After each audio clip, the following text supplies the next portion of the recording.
Good morning, everyone. This is Lisa Listen with LisaListen.com and the blog Are You My Cousin? Today is Tuesday, so it's time for another Tuesday's genealogy tip. And today's tip is to look at the grandparents.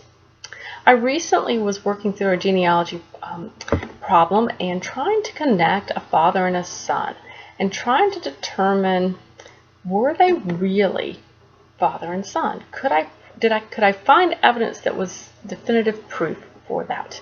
And unfortunately, the father had left no will or estate, at least not one that had survived.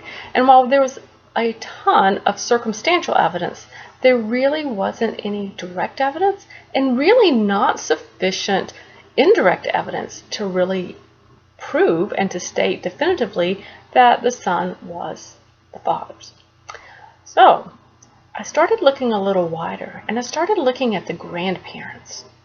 And this is something I've done in the past as well. I started pulling the grandparents' wills and estates.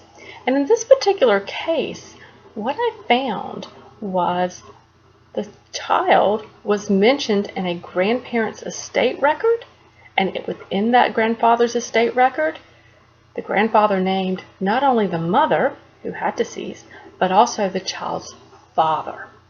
And so right there, two generations removed, and also 20 years after a fact, we found the evidence that yes, the father and the son were directly related, and we could prove that relationship.